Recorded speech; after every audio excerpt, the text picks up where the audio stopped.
All right. Getting ready to get into an article right when we come back.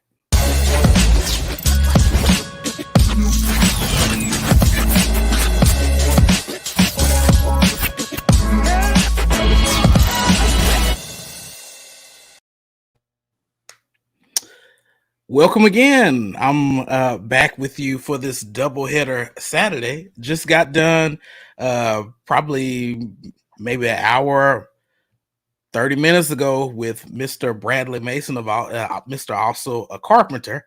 And I'm back with two special guests, my esteemed co-host, Mr. Apologist in Detroit, and Dr. Joel McDurmon. How you guys doing? Doing well. I'm doing good. Excited to be here as usual. All right. Now, if y'all don't know who Dr. McDurmon is, well, one, if you have been using his book, that small booklet Against the Zeitgeist, dealing with the Zeitgeist movie, we do make use of that book here over here.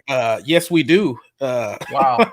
we do make use of that book. And I almost went crazy when I lost my paperback because the paperback is hard to get. You can still get the PDF, but the paperback is hard to get. Another book Dr. Joel written was Biblical Logic. So we have this book here too. So if you want to learn some logic and you want to learn how to use it biblically, I asked you to get that book. But Dr. Joel McDurmon has worked for over a decade as a public theologian. He has authored or edited over 20 books, including The Problem of Slavery in Christian America and Restoring America One County at a Time. Joel lives near Atlanta, Georgia, with his wife and 5 children. He is currently a student at Georgia State College of Law, looking forward to a career in criminal law and criminal justice reform. Dr. McDurmon has boots on the grounds. How you doing, Dr. McDurmon? Oh, I'm great.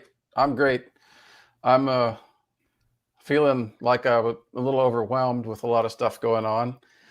I mean, the stuff with the law school is great. I actually took a summer class and I've been out for about a week now, but then I was out for a day. No, it's not quite right. It was about a week to go yet when I had an injury on the diving board at my local public pool, sprained an ankle and I sprained my Achilles. And I've been hobbling around on one foot. I mean, it's just crazy. You don't realize how much it slows you down. And that's more than anything. There's not like pain that much, but it's just I can't go like I'm normally going. And then the voting stuff happens. And, and I'm gearing up for classes this fall. I'm actually the president of the Criminal Law Society at the law school. And so I'm trying to do the necessary stuff for that, get classes ready, pay for everything. And on top of that, I have an internship. I've had an internship all summer at the local county public defender's office, which has been, very cool and eye-opening in a lot of ways. So I'm pulled in a lot of different directions. So I'm gonna confess straight up front here. The article you guys sent me to read for tonight, I didn't start reading it until today, and I was in the middle of some stuff.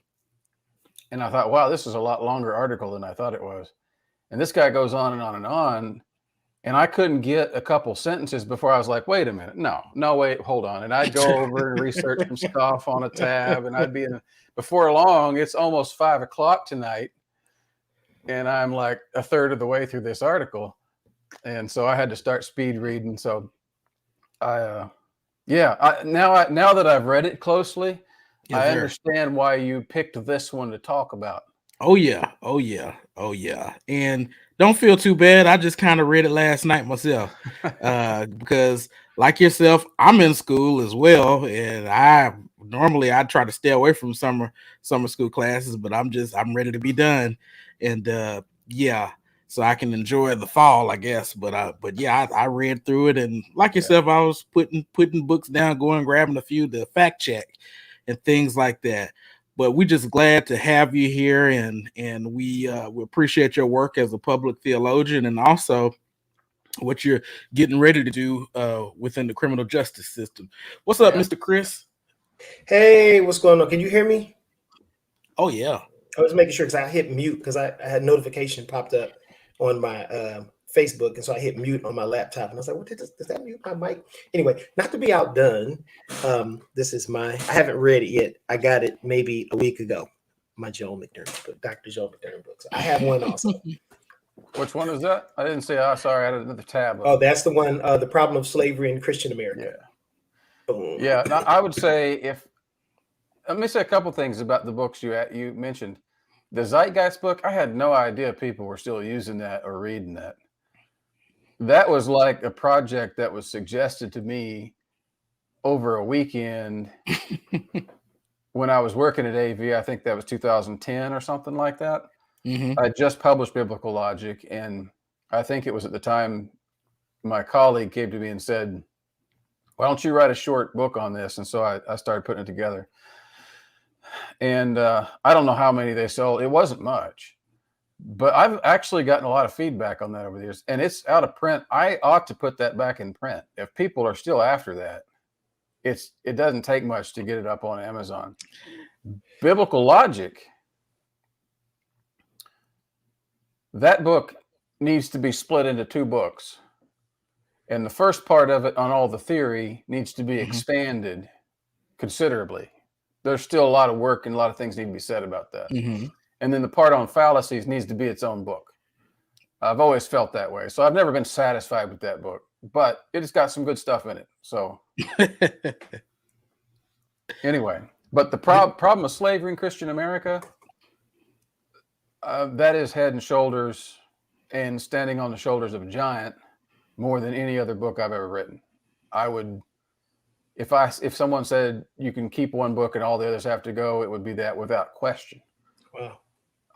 That book, in a lot of, I was already working on race, my own personal views, and I would say probably my spirituality were changing already on this issue. But writing that book changed me in so many ways. There were multiple times writing that book where I had to stop because I had a visceral reaction. I mean, literally, because at the time I was writing early in the morning. I'd get up at 5, go to the office, and I'd be there by myself. It'd be dark. And I remember multiple times where I would finish a section that was just dark and evil. And I could feel the presence of darkness and evil in the room as I was writing this.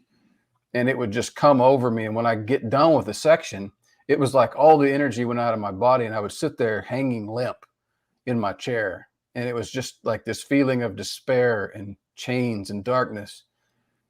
And when I finally wrote the last section in the last chapter on Dabney, where it talks about I forget the name of it, the myths, Heritage of Lies, I think is the title of the chapter. When I finally wrote that piece on Dabney, I had been saving that from the very beginning of the book. I knew where that was going to go. And I felt like I put a stake through the heart of Dracula when I wrote that section. And it was like everything was lifted off. And I went upstairs. I told my wife, we're getting ready to go to bed. And I was just almost beaming with happiness and joy. And I told her what happened. And she was like, I can understand why. But that's a deeply spiritual book to me. Yes. And it opened my eyes in a lot of ways that I just didn't understand before. And you've got me incredibly excited to read it. Yeah. And the other thing is I've had so many people read it, especially people of color, who are re-traumatized by reading it. Because it is dark, it is depressing, and it is reliving, in fact, a lot of history that some of them that I've had tell me don't even know, that is worse than they even knew. So I've felt that way reading Medical Apartheid. I probably had to put that book down 10 times, and it took me about 4 years to read it because I would get into it and it's just so dark. It's just you're continuously reading accounts of just inhumane treatment of people, and it's just like my mind, I have an imagination, and in my mind I'm picturing things, and it's just difficult. And so that was probably the hardest book on race, the history of racism that I've read. I've only read a few. I've only become who I am today probably in the last 7-10 years. me and some buddies, me and a buddy of mine started a local Bible and beer, and we were kicking around topics. We ran the gambit on young earth, old earth, Calvinism, Arminianism. We ran the gambit on that and some political stuff, and eventually we got down to race. And at that time, I had like really no clue. I had never really studied American history or understood how complicated, not really complicated, but at the same time complicated things were. And I'm just a very, philosophical and analytical person. So like, as I started to read, I started to reflect on the fact like, well, wait a minute, this is during like immigration, and you're like, the population in America is exploding, and there's all these different dynamic aspects to it that I have to factor in as I'm kind of looking at these things and kind of looking at the end result of, what I'm experiencing in my own lifetime. So yeah, that was, I got drafted because I was Black to talk about the topic of race. And just doing some cursory research on Google opened my eyes enough to where, and I was philosophical enough to see the data for what it was, kind of talk about it. And man, oh man, did I upset some white friends of mine, like Christian brothers, people that I had been doing life with for years. And all of a sudden, because of my little cursory research and the position that I fell on in this little Bible and beer discussion, where we've been talking about all types of, complicated and challenging, philosophical and biblical positions, like this one of all things, began to, make some of my relationships with these people challenging.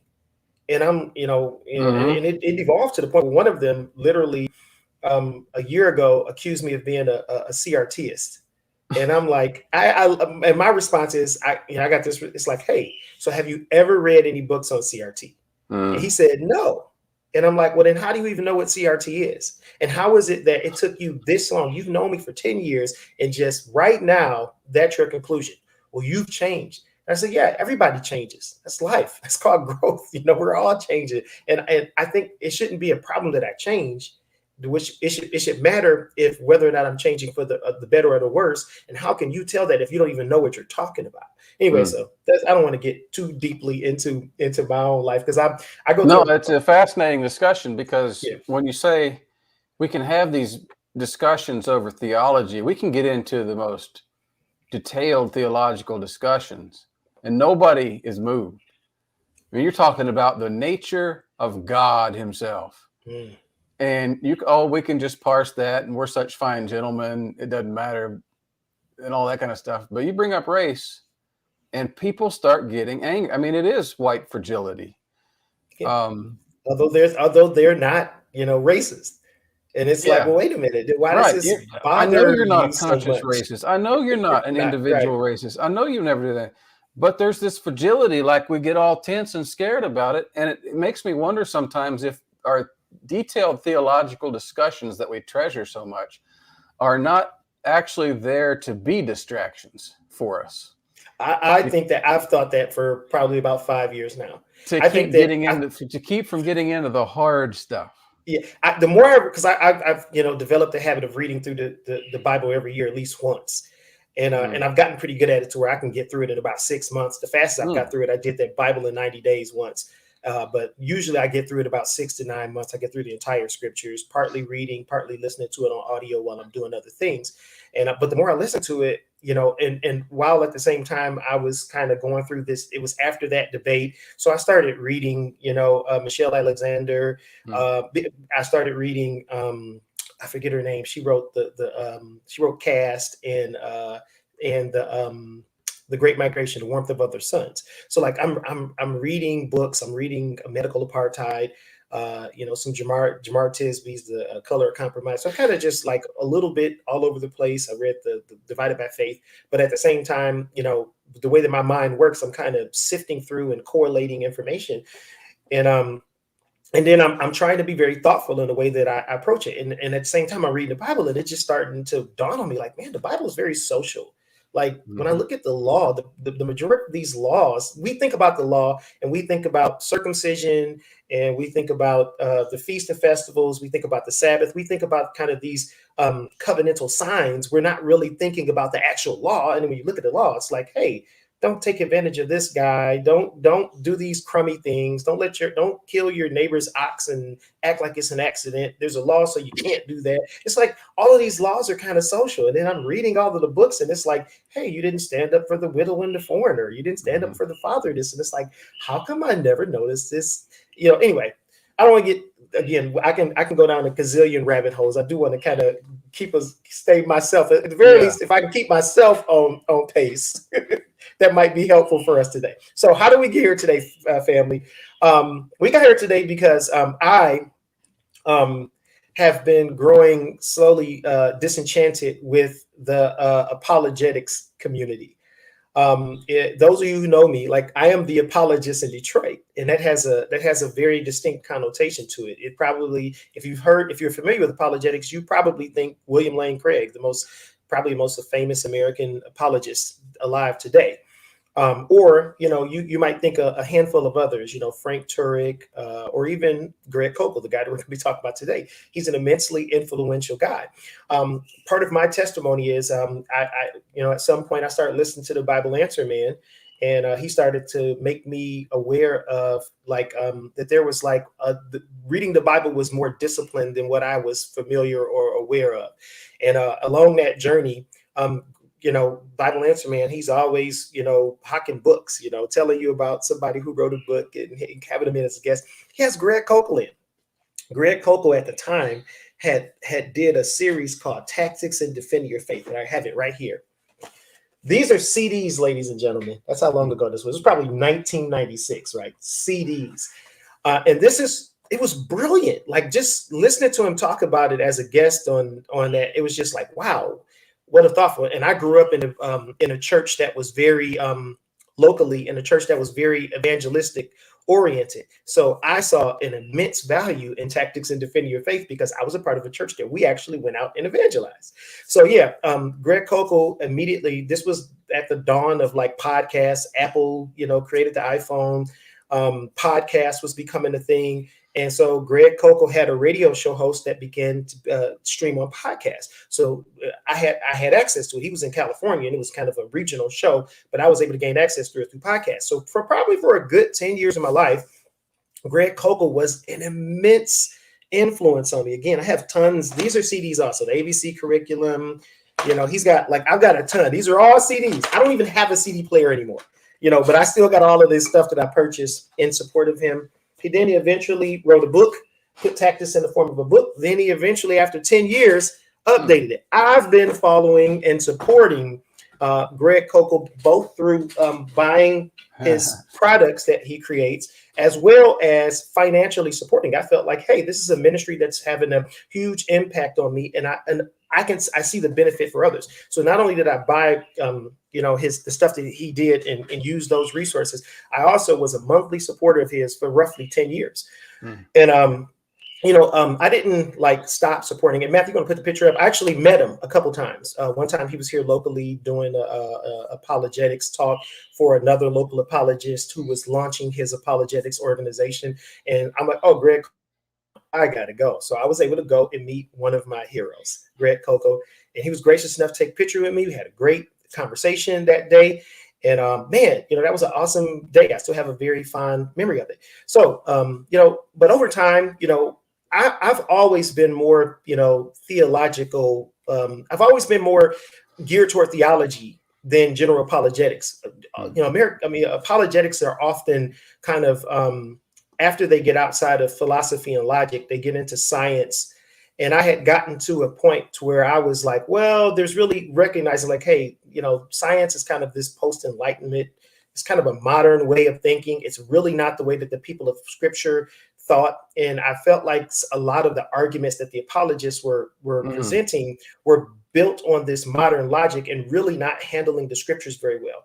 I thought that it was still valuable because there's still people out there that are asking the types of questions that those answers are useful for. But at the same time, I was like, personally, I had kind of shifted and moved on, began to read more theologians than actually reading apologists, although I still supported a bunch of different apologists, not just Stand to Reason.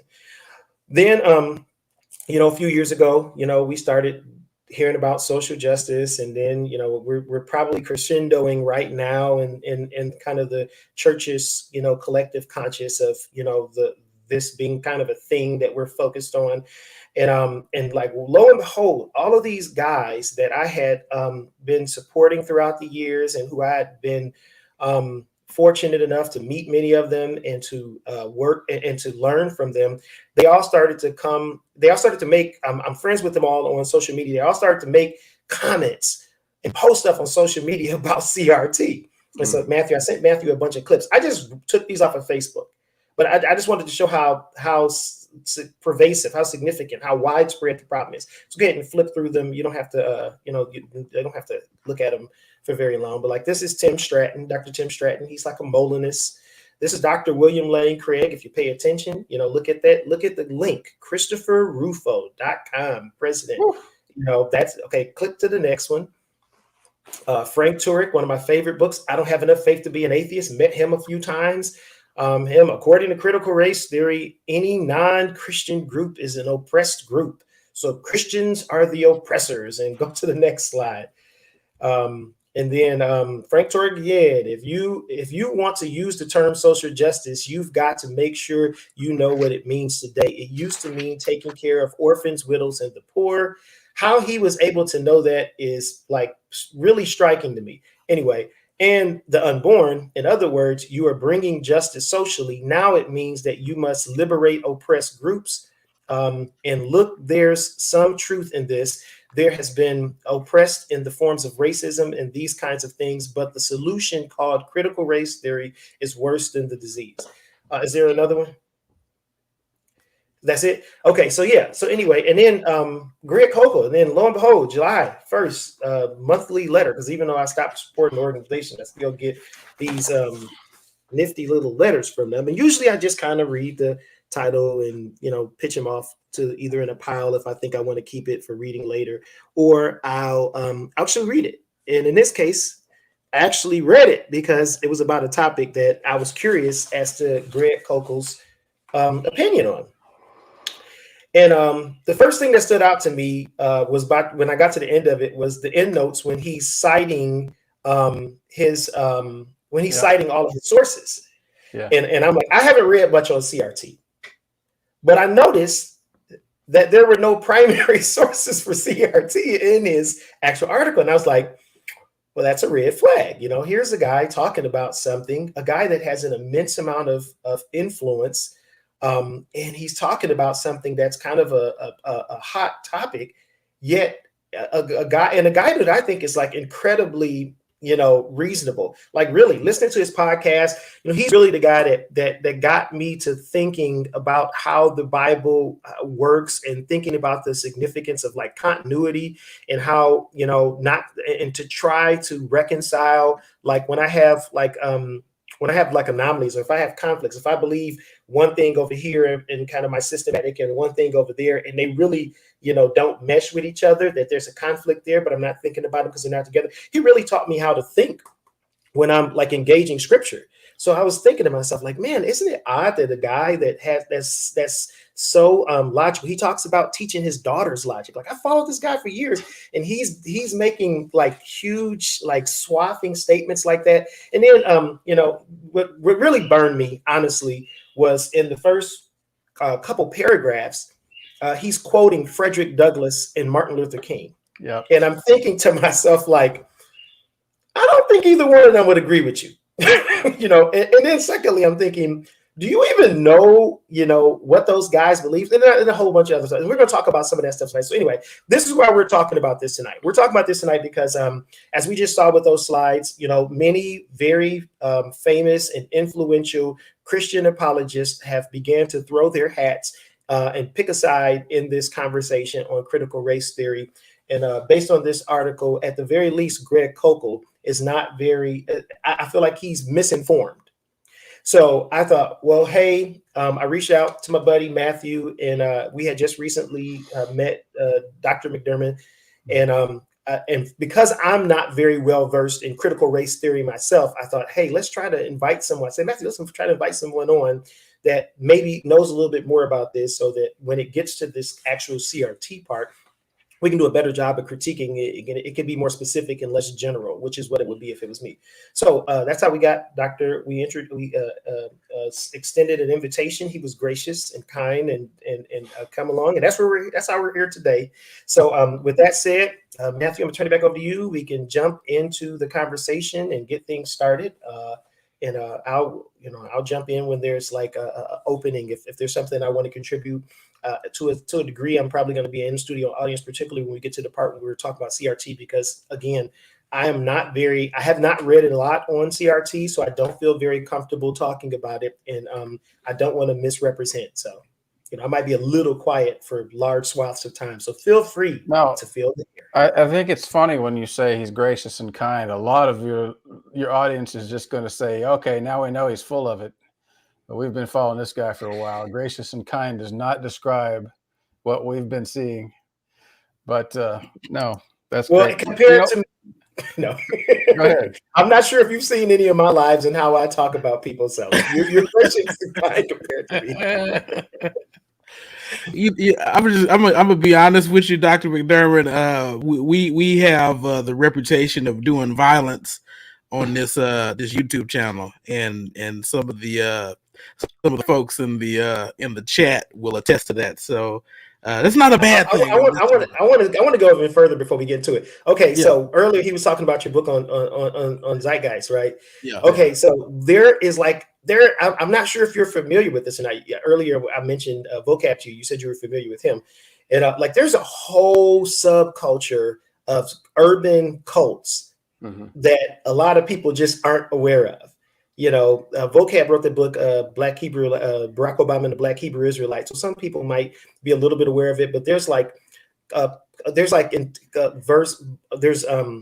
African religions that people are trying to integrate into Christianity or try to establish here on American soil, and it's not very scholarly.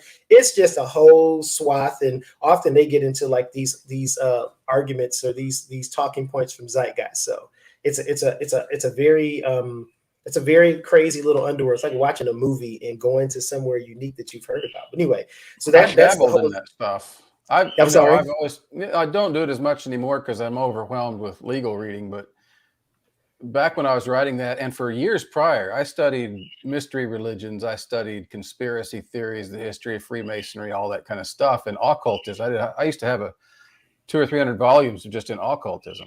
Wow. And Kabbalah, stuff like that. So yeah, I don't know I couldn't be an urban apologist by any means, but I read and I saw videos from a lot of those guys, and there's very interesting crossovers when you get into like common law and the history of common law and some of the stuff the Nation of Islam is pushing and some of those other guys, and I think some guys are kind of in that same strain but not in part of that movement.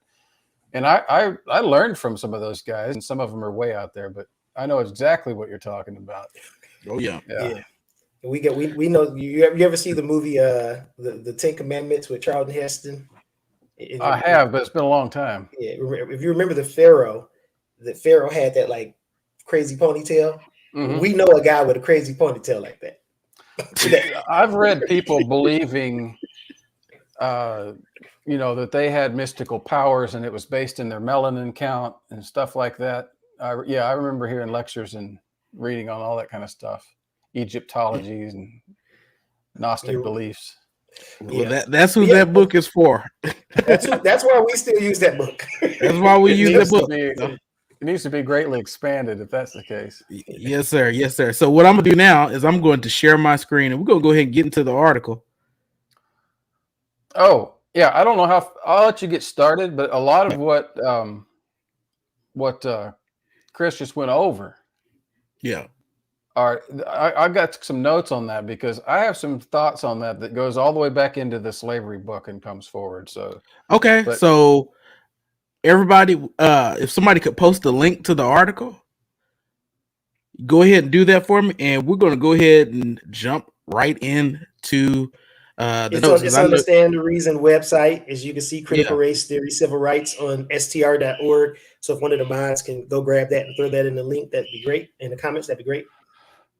Now, if you want me at any point to read a specific section of the article, just let me know, and we'll do it like that. But go ahead and give me your thoughts, Dr. D. McDurmon, excuse me. Oh, Dr. McDurmon was always hard. So then I thought, well, maybe Dr. Joel is okay. And so I shortened it to Dr. J. And somebody told me that was already taken. I don't know, but I still use it sometimes. Oh, Dr. You can use it. We call you Dr. J. Dr. J. Yeah. So,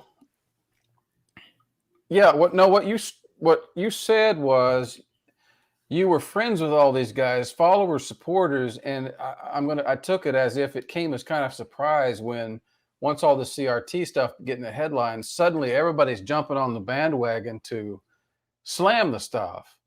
And not 1 out of 20 of them, if that many, has actually read the stuff.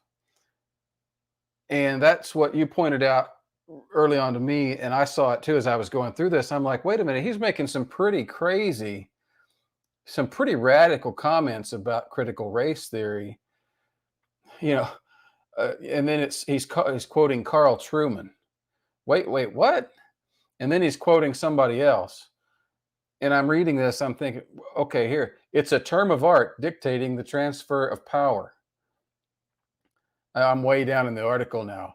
Quote, whereas the civil rights movement worked so well because they used a universalist approach, blah, blah, blah.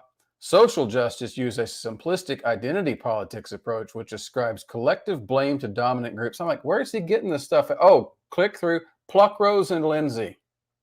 Okay, now I understand.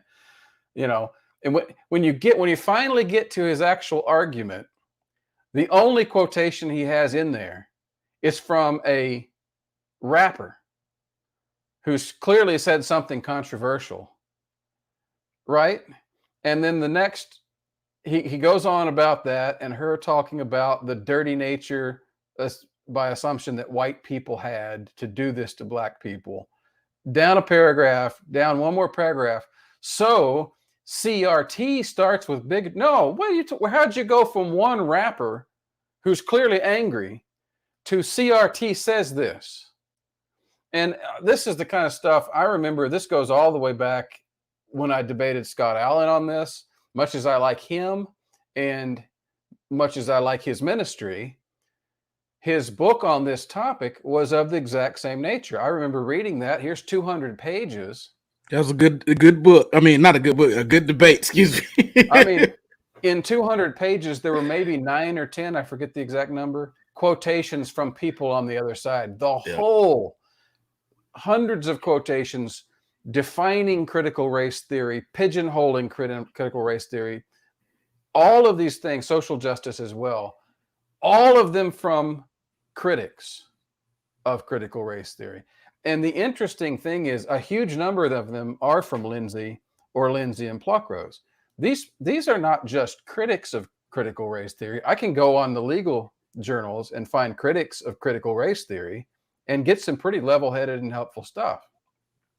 These are the most rabid, careless, clearly have an axe to grind critics of critical race theory whose criticisms amount to hatchet jobs and smear jobs. These are smear campaigns. These aren't critics. And yet that amounts to almost all of the sources from which these people are drawing in order to paint critical race theory. Well, what kind of picture are you going to get when you paint like that? And I said this, I don't remember if I said it in the debate, but I've said it in some of my videos I did on Voda's book. This would be the equivalent of going to a rabid atheist and saying, hey, would you please define Christianity for me? And what are you going to get? Well, Christianity is this hateful religion that brainwashes people and has caused all kinds of bloodshed and hatred throughout history. and then what are you going to say? Well, I'm just quoting what these experts say about it. This is a ridiculous way to proceed in any debate on any intellectual topic, and one that you would not stand for a minute if it was being done to you. And just go back to the golden rule. Why can't you start there? Why can't you start there? But what this really pointed out to me was, why are these guys doing this? Why is it that you're seeing people that you know to be logical thinkers? Yes. People who write books on logic, people who teach logic and reason and value intellectual integrity. And as you know, in biblical logic, value the ninth commandment, because that's the root of all of it. Why do they jump on this bandwagon as soon as it comes along and just start throwing rocks like mad, uncritically? Why the uncritical treatment of critical race theory? And that's what I say I have observed going all the way back into the slave era, especially on the topic of race. There's a section in the book, and there's other works on it, that describe how, especially during the Great Awakening, there were these massive movements of people converting to Christians. Churches were growing left and right. People were pouring into churches. And we're talking about the Second Great Awakening here, because it was 1820s, 1830s. And suddenly you have all of these wealthy people, especially plantation owners, movers and shakers in society, coming into churches. What are you going to do when you have a bunch of slave owners with big, deep pockets walking in the doors of your church? What if the week before you were preaching against slavery, and yet the guys with the millions come in your churches? Okay, now I don't want to try to, it'll take me all night to hash all that out. The bottom line is the Southern Baptist Convention. I'll answer that question. And I guess what happens is, and you'll see in my book, I forget what section it's in, and there's other good books on it. There's actually a great scholarly monograph on this topic I believe it was called The Gentlemen Theologians. And it was basically about how the church mirrored the social strata. And it was that the church began to tailor its voice so that it didn't offend the people who were funding it the most, or the people that they most wanted in their pews. They did not have a radical prophetic voice. Now, of course, they could pretend they did, because when the abolitionists came out, and some of those guys were Unitarians, then you could preach a fiery social sermon from your pulpit against what those red Republicans and Jacobins and French revolutionaries up in them Yankees are trying to do to our culture by flooding us with all this abolitionist literature. Those critical race theorists up there at Harvard.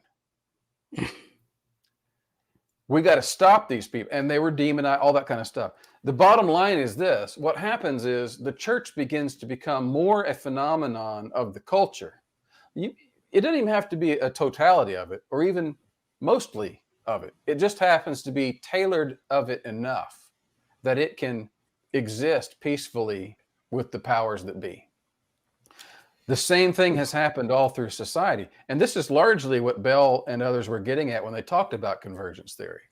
Because these forces are at work, if you're going to accomplish anything, you're going to have to do it speaking in terms of what's favorable to the powers that be, which in our society, all the way up to that time, were white.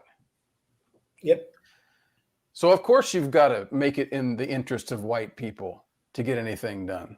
Anyway, that's another topic. The church became moved more by political movements than the political movements were by the church. You are preaching. And I will preach. This was true in the slave era. It was true in the Reconstruction era. It was true in the Jim Crow era. Can we pause here for a minute? Just for a minute. The exact point you're talking about. Let me get to my crescendo. Yeah, crescendo. I'm gonna get on the organ while you do that. Yeah. Oh man, that would be great. I was about for 4 or 5 years. I was a Pentecostal, so I can do that for 4 or 5 years. true in the Jim Crow era. Of course, that's all obvious to us now looking back. It's not obvious to us how we're doing it today in various areas, shutting out the voices. But what it tells us is that our expressions of our ideology, we can call it Christianity, biblical worldview, or what, but even as we're presenting it, it is, hold on, I'm going to say it, socially constructed. It's not entirely socially constructed, obviously, but it is influenced by society enough that we know what to say when and when it's safe and all that kind of stuff. And the whole history of white, especially white-dominated Christianity in America, proves that tenet of critical race theory. And I would defy anyone to write a history of the church taking race and slavery into account and show me that that is not the case. And now we do the same thing today. We make up excuses doctrinally, right? Especially in this, what does that say? I can't read it. That's the article I'm pointing to. Oh. This is what you're saying right here. Okay. So, and so this article to me is, and forgive me, people are going to say I'm being dismissive and all that. I'm trying to summarize. This article to me is just virtue signaling. This is this guy who's part of has a particular audience, telling that audience, I'm with those guys. And there is no critical thought to this whatsoever. It's all rhetoric. Now, that, of course, is open to censure by other people, and it'll come, but that's my opinion of it. And I just don't have the time to bear it all out. But this is a phenomenon that goes on. It proves a tenet of critical race theory. And it's one we need to get our hands on because it's true. You can't escape it. Yes, you're influenced by Christian nationalism. If you're supporting either of the major candidates, in my opinion, you are selling out in some regard. That's you, Chris. Can I pause? Jesus is king. Go ahead, finish. Here you go. I keep telling them. I preached a sermon at my church. I go to a predominantly white church, by the way. Been there for 17 years, and I preached a sermon on Psalm 146 about a month and a half ago, where it talks about Yahweh as king. Do not trust in princes because they go to the grave along with their aspirations. Yahweh cares about the oppressed. He cares about the fatherless, the widow, and the foreigner. And I was pointing out, like, if true biblical politics is Jesus is king, is Yahweh is king, it's God's kingdom, it's Jesus' kingdom here on earth. It's the people who are identified as citizens of his kingdom, living out his values down here on earth. And that's codified by loving your neighbor as yourself. We can elaborate and go into all the nuances of how that plays out in various ways. Yeah. But you see it clear as day, even in the New Testament, in Galatians 2, when Paul's talking about going to validate his gospel in Jerusalem. And he says the only thing that they asked was that he remember the poor, the very thing that he was eager to do. And it's like, well, what does the poor have to do with him validating his gospel with the apostles in Jerusalem? But don't get me started. But yeah, you know what stood out to me? You are just preaching to the choir. You're preaching to the choir, and it's encouraging to hear that. Sometimes I like to repeat things that other people say, echo them, because I think that it's so valuable. It's like, man, did y'all miss that? Let me say it again. And let me give you some illustrations of it, right? He was talking about, Dr. J was talking about in history how many Christians often found themselves in step with American political ideology over biblical virtue. Two of the most iconic, evangelists during the Great Awakening, George Whitefield and Jonathan Edwards, two guys that you'll hear a lot about if you go to seminary. Mm-hmm. Two guys that owned and were pro-slavery. Two guys that defended slavery rather than them being the voice of opposition. And again, this isn't, oftentimes I think that I've heard this argument, they were people of their times. Well, John Wesley was a person of his time as well. He understood the problem. I don't know if you guys know or not, but I did an extended article on Whitefield, and he'll show up in the book if you haven't got there yet, because this article is from the book. He's even more to blame because he was preaching against it. He was one of the most outspoken voices in the country at the time against the institution of slavery, until he moved south and instituted in Savannah. I believe it was Savannah. Yeah. And then suddenly he became a proponent. And man, it was hot working in that garden. And suddenly he became a proponent of slavery. And man, this is very profitable. Just think of all the money you can raise for your orphanage if you just own. And so he opened up his own plantation across the river in South Carolina. Yeah, I did a whole article on this because he flip-flopped, and it was clearly a political issue. That's powerful. It was clearly self-interest on his part. I think about I get into these conversations with people, and one of the ways that I shut people down is actually kind of talking about more nuance of history to try to get them to understand, like, listen, we're not going to overgeneralize here. We're going to get, so one of the things I put out was like, hey, listen, states like not all, they'll go, oh, not everybody in America was racist. And I go, yeah, but it depends on what you mean by racism, but B, yeah, you're true. Like, I mean, that's like, no one's claiming universal, this is what everybody believes, kind of this fatalistic way that everybody believed this way. I'm like, if you know your history, like states like Pennsylvania abolished slavery in 1780. That's like 4 years after, the America established itself, 1776, right? I said, but guess where the black church started in America? It started in Philadelphia. It started in Pennsylvania. Why? Because even though they weren't slaves, they were not treated equal. They were forced to sit in galleries. They were interrupted from praying so that the white parishioners can start their service. There was not this sense of equality the way that we can clearly see it and understand it today. So just to say that, just to say that because these states abolished slavery meant that there was no racism, that was not the case. Even people who may not have been often, if you know your history, often people like even was John Quincy Adams. John Quincy Adams defended slaves who revolted on a ship as they were being brought over, that these people, if they can go over there and kidnap them and bring them over here, they should be able to defend their lives. But he didn't consider himself an abolitionist. Many of these guys were patriots. They cared more about the preservation of the Union of the United States of America than they did about the actual equality of all human beings. So they distance themselves, and you see this in their writings. If you actually go back and read it, you'll see them self-professing this. We don't have to speculate. They self-profess this. They say this, and it's recorded. You progress. So you got whole denominations like the Southern Baptists. You got the Black Church. This Sunday morning as the most divided day in America. You get that from from this era of time, in a place where slavery had already been abolished, like quite early on. You progress in time a little bit. Like people like in this, he quotes Frederick Douglass. And I'm like, well, like, did you read his what to the slave is the 4th of July? Like it's easy to romanticize the point that Frederick Douglass is making in our epic of time, because there are no real tensions for the opposite. But the question is, if we ported you, Mr. Coco, through time and put you back then, do you think you'd be on the right side of this issue? Because it appears to me today you're on the wrong side of the issue. Mm-hmm. Just like many, and I bring up Whitefield, I bring up Edwards, I bring up these people because many Christians found themselves on the wrong side. It's easy to, in hindsight, assume that we would be on the right side.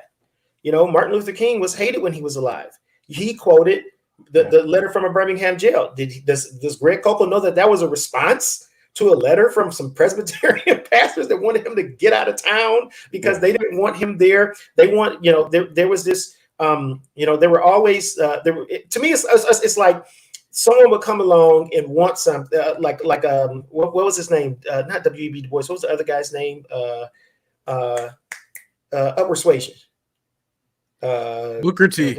Booker T. Washington, right? Oh, okay, yeah. So he's a slave as a kid. Emancipation takes place. He's free. He comes up with this kind of notion that, hey, if we just dignify ourselves and make something of ourselves, they'll respect us, they'll accept us. And he found out the hard way. That's not going to happen. Time progresses. and you get you got Frederick Douglass in Moral Suasion. Hey, if this is the right thing to do, well, how about we just do some upward suasion? You know, they want upward suasion when moral suasion is what people are advocating for. Upward suasion looks really good. Hey, why don't we go back to upward suasion? This is historically how things unfurl here in America. You know, these Christians often found themselves on the wrong side, and I'll tell you why I think it is. And based on this article that I read here, if you were paying attention or looking for it, you'll note there is but one single Bible verse, one in the endnotes of this entire article. One Bible verse, Proverbs 18 and 21. That's it. I've noticed this. Yesterday we were doing our Freestyle Friday, and we were talking about the Voddie Baucham, and someone in the comments was asking some questions. And I said one of my biggest beefs with him was the fact that, like, he's always talking about these things and making these allusions to these very broad general ideas. I've never once seen him define mishpat. I've never once seen him define diakonos. I can't pronounce it. But I've never once seen him actually define what these terms mean. He keeps just saying these people get biblical justice wrong, but he never explains how they get it wrong. I read his entire book of fault lines. He's got maybe 20 Bible verses max. I think that's being very generous. He might only have about 10 in there. Never once does he exegete a passage. Never once does he makes appeal to passages, but he never goes in to explain or ground why he thinks this passage grounds his point. He just presupposes that, you know, this is what the Bible says. And in many cases, this presupposition is ambiguous, like his presuppositions about justice. What exactly is justice? Because I can tell you what, the two most quoted books in the New Testament and the Old Testament is Isaiah and the Psalms. And when you get the Psalms, or Jesus, I mean, Yahweh is king. Yahweh is the one who cares about the oppressed. You get into Isaiah, and you go to Isaiah 58, the classic passage on this fast, this false piety. Hey, you're fasting? Why would I accept your fast? Yeah. You don't even pay your employees fairly. What does paying your employees fairly have to do with idiots? We don't think about this social context. We don't think about how Yahweh wants the way that Yahweh's followers are light to unbelievers is by us behaving just and rightly. Yeah, it's by us reflecting this righteousness that God is, this justice that God is. I think that we get bogged down in our imposing our modern ideas, modern sense of justice being simply retributive. We get bogged down in that, and we don't get to the point to where we actually look at the Bible and see it for what it is, and see it for how it expresses these things. So yeah, those are 2 points that stood out to me. One is, as the very point that you were making, throughout history, Christians repeatedly find themselves on the wrong side of these types of issues, these social issues. And why is that the case? And I'm saying I think it's the case because I think that we stop engaging scripture and we just lean on broad generalities from our traditions. And as long as we're doing that, we don't see where the conflicts lie, or we don't see where the questions are being begged for us to dig deeper and understand things better. And I think when that happens, it opens the door for people as intelligent, who understands modal logic, people who understands philosophy, like Greg Koukl, to write an article that's as shadow as a rain puddle on a 2 hours later on a sunny day in the South. You know, it's just it's not very deep. This article is not very deep yet. Yeah. With his celebrity, you know, with as many people that look to a person like this. And we're already a part of a culture that doesn't like to read. We want everything in a microwave moment. You know, they're not going to read. They're not even going to read this. You know what they're going to do? They're going to see. You know, he knows they're not going to read it. You know how I know that? Because he put quick summary. And this one is a quick summary and it's bullet points of the article. Yeah. But he knows they're not going to read it. So he gives them a quick summary of it.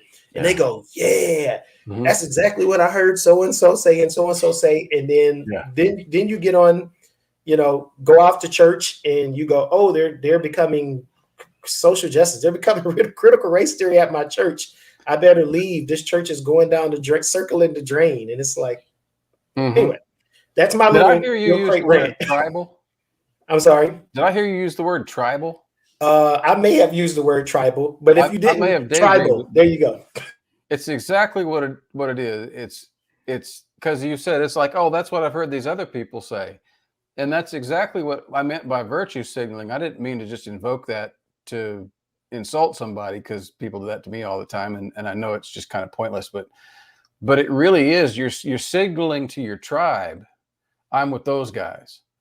And they don't need to read much else, because they already have an invested relationship with their preferred celebrity leaders, whether it's this fella Kukul, or whether it's John MacArthur, or whether it's Vodi Bakum, or whether it's Founders Ministries, or whether it's Mark Driscoll, or whoever it may be.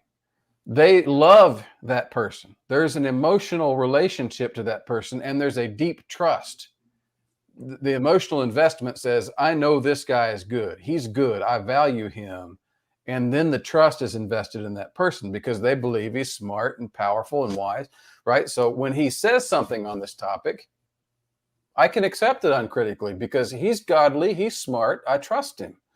That's really what it is. They've created a false relationship with the person. And I've had people tell me this back when I was with American Vision in different discussions, literally tell me that they're not really investing in the ministry, they're investing in you. And I struggle with that, because I don't like that. I mean, it's objectionable on so many levels, but I see it happening here. I literally see it happening. I mean, when I came out first wrote a criticism of Vodi's book before it blew up into, went to the Washington Post and all that kind of stuff. I had people, even before I published anything, I just announced it. I had people saying in public, well, I believe Vodi and I trust him, and I don't know who this guy is, so I'm not even going to listen to it. I mean, literally saying that. And these people are Christian, but they're sheep. And I can give you various versions of that. And it's not about me, and it's not about Vodi. It's about anybody in these positions. And these guys write this stuff, like you said, knowing probably nobody's going to read it, but they might skim it and say, oh yeah, okay, so I'm in that tribe. And they hear it nightly on Hannity, and they hear it nightly on, who's the other guy that's Tucker Carlson. Tucker Carlson. And they hear it from their tribe of people. And they hear it in the other tribe, they hear the opposite of how bad those people, and it's ridiculous. So I have made a brilliant career of critiquing both sides so that I don't have any friends. What you say, putting a foot up both sides. That's right. I've been working on Matthew with this. I'm like, Matthew, they're both neither side. I'm like, just meditate on the fact that, try to put yourself in the mindset of being in a monarchy. And I'm like, the way that we American Christians get into nationalism, I'm like, they're apostatizing. Ultimately, if their king was living down here on earth, and they were saying these things that they're saying about their political parties and their political heroes, the Donald Trumps of the world, I'm like, off with your head.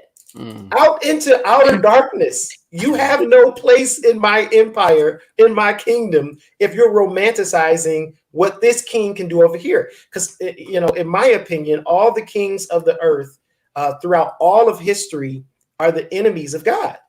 All the kingdoms of the earth oppress people, take advantage of people. They build caste systems. They build a society where there are elites at the top, and then there's a bunch of people at the bottom that are paying the price so that the elites can live at the top. Just look at any empire throughout the history of the world. And ultimately, that's what you'll see. And when you see the scriptures in Yahweh sending the Israelites off because they didn't stand up for the oppressed, they didn't stand up for the widow and the fatherless. Yeah. That's part of the indictment. That's the initial indictment. Go read Isaiah 1.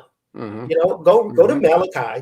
100 years after God's put them back in the land and trying to get them back on plan to be this light to the nation, go to Malachi chapter 3 and see what he's talking about. He's talking about not paying people right again. He's talking about oppression. It's like, these are the indictments of Israel. So yeah, for me, I'm trying to get the people. I'm convinced that the way we should think about politics is Jesus is our king. He's our political figure. His laws, his righteous laws, his love your neighbor as yourself ethic is the way that we should live out his principles on earth. And if we do that, we'll be a light, we'll be salt, we'll be the type of people that will attract others and draw them in. Because why? Because instead of us being a large community of people that are all about oppression, hey, I'm going to start a business and try to get as rich as I can so I can buy a yacht. And I'm going to pay my employees more than minimum wage, but I'm still going to pay them a wage that doesn't necessarily help them to live a flourishing life down here. I think that's sinful. Yeah. I think it's sinful for me to get rich and pay you less just because I can, just because society says that that's okay. So anyway, that's what. I have to say you are so much on the right track, and I wouldn't even care if we talked about this article and kept on this groove, because there's so much to be said there. I'm a proponent of free market economics, but like I found this little book that was published by FEE. I don't know if you know FEE, the Foundation for Economic Education, kind of a strident free market libertarian group. It's been around for a long time. I think it was written by their founder, Lawrence Reed, many years ago. Little booklet, and the title is "Are We Good Enough for Freedom?" And that captures it, because at the bottom of freedom is morality. You can't have a free society unless you have morality. But you also can't have this society you described where people are oppressed through poverty and overwork while you got all these fat cats pushing away their money somewhere and living large. You can't have that. That's not morality. Again, this is a whole Bible topic. I am personally opposed to government programs that redistribute the wealth, but I also am keenly aware that God punishes society through government tyranny when we don't do the things that Isaiah and Amos and Micah and Malachi and all those guys said. And I look at the New Testament and I see the ethic for it is supposed to be driving you to do the things that those prophets said, only spirit-filled, voluntarily empowered. And I wonder where that's at. Where's the church today? And when I say church, I'm not talking about the big brick building with the white steeple on the corner. I'm talking about the people in this discussion. If we had been addressing slavery the way we should have been, would have been no war, no problem whatsoever. If we'd have been addressing poverty today the way we would be, we wouldn't be in this deep hole. And we wouldn't have all these government programs. And it goes back to what you said earlier, not studying the scriptures. What does mishpat mean? What does, I believe it's dikaiosune mean? And what do these words mean in their totality? Because as a theonomist, I can say the trap we've fallen into historically as theonomists is civil government has been neglected by Christians. And so we focus everything on civil government. And so now when we say theonomy, we think only in terms of civil government. What can the state do? We don't think in terms of justice and righteousness, in terms of personal relationships. But that thing about love and loving your neighbor as yourself, you brought up fasting. I hadn't thought about this really until you said it. I always wondered, I get the passage. I get the Isaiah 58 passage and all the things he says to do. Don't just quit eating, but take what you were going to eat and give it to the poor who's hungry. Stuff like that, paying the workers and everything else you mentioned. But how is that connected to eating, to fasting? Why is that when you actually fast, and I don't know how much, if you guys have actually done this, fasted for an extended period of time, your body reacts, but you also start to feel a spiritual humility. And it's hard to describe how it happens, but it happens. And you think, how is not eating making me go through this spiritual change and this emotional change? And I think it's God's way of telling us, you need to sacrifice. You're not going to solve any of our social problems, be it racism or poverty or drug addiction or incarceration or whatever it may be. You're not going to solve it without personal sacrifice. And all of my friends who are free market proponents like I am, who say, I don't want the state redistributing wealth. But the thing we don't talk about is that the scriptural system is supposed to be a system of redistributing wealth privately. Ooh, you stepping on some toes. You stepping on some toes. We're know not what? Doing that. And think about this. You're preaching. I hold a very similar view as you. I'm a libertarian. Like I don't think that there's any political position that is ideal. I think it's all marred by sin. When you consider the marring of sin, it at some point it spoils them. Because even in libertarian position, it's like, well, sin can run rapid because we're not, we're very light on, mitigating sin because we want to maximize liberty, freedom. We want people to have that opportunity to be able to kind of control their own destiny, or however you want to describe it. So yeah. For me, I'm more of I'm a libertarian in part because I feel like, we've passed the tipping point. I feel like between the size of our population and the level of corruption that plagues our government, that I just struggle to see enough turnover to where we could right the ship. So for me, it's like, and then secondly, I don't think righting the ship is even if we could do something like that, I don't think righting the ship would truly be righting the ship. I think that, at our very best, we're limited in our capability, our capacity to be able to do righteousness. So for me, I think that the kingdom of God is God's solution. This privatization that you're talking about. I think that if like I had a debate with a buddy of mine in our little Bible and beer earlier this year on fair wages, and they struggled to understand my position because they wanted my position to be something that where the government regulate. The government said, here's a minimum wage, and I said, well, listen, I don't really think that that's a helpful way to think about these things. Because to me, if I got a small business that has very low revenues, a minimum wage can bankrupt it. And now you don't have that business. And so to me, I don't think that setting a minimum wage is the type of way. I think Christians behaving morally is the way that we solve this problem. It's like, hey, like if you look at poverty, like poverty in America is considered for a single person like $14,200 or something like that, right? Oof. For a family, it's like $21,000. Okay, this is still low. That's very low, right? And then I pointed out in the debate, I said, listen, the cheapest place to live. I did some research. Cheapest place to live in the country is Toledo, Ohio. Rent, mortgage, average about $500 a month. I said at $500 a month, that's $6,000 a year. If you were a single person and you made $14,000 a year and $6,000 of that's $14,000 before taxes, just for starters. And even though you'll probably get all your taxes back at the end of the year, during the year, they're taking taxes out. So like, and then on top of that, it's like, well, what about healthcare? What about food? What about lights and utilities and gas, just the basic necessities of life? How does anybody survive on $14,000 if the cheapest place to live is $6,000 of that? That doesn't make any sense. How can you not see how that's unethical? And then I showed them, I said, listen, if you take out the high-end earners in America, like the typical family of like four earns roughly like $60,000 a year. And I'm like, and I was just doing some basic math. Like, hey, if you mortgage this, you add up. I'm like, hey, that's like right at the top, right at the bottom of outside of poverty, about $60,000. And the way that it maintains that is through debt. They're going to have some credit card debt. They're going to have some student loan debt. They're going to accomplish this. They're going to accomplish this living there by shelling out tiny bits of money at interest rates, paying the stupid tax, paying giving away a bunch of money. That's the only way that you can do that. And I said, as Christians, our ethic is to love our neighbor as ourselves. So if I was a business owner, I brought up David Price, not sure if you're familiar with him.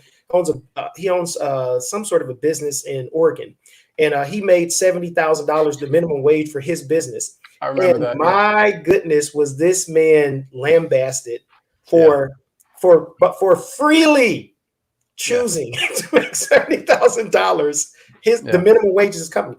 But over the it's been about 10 years since he did it. It's like 7 years, something like that. His company has tripled in size. He still maintains this $70,000 minimum wage. He said his friends were telling him, rich friends, you're going to go out of business. You're going to go this day. He's like, I've never been happier My employees have never been happier. My employees bought them a Tesla. They pooled their money together and bought the owner of the business a Tesla because they were so grateful for the kindness that this guy shows. Amazing how that happens. It's amazing how humans flourish. That's another one of my terms I'm trying to get out into our community as a principle or way of us thinking about, hey, what's the end goal? The end goal is human flourishing. God wants all of us to flourish. Poverty isn't flourishing, you know.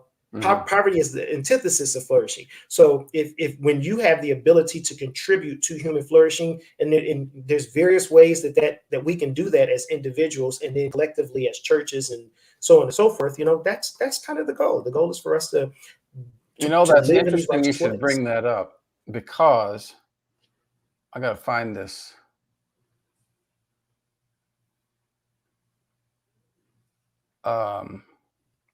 Where was this quotation at? I got to find this. It was great.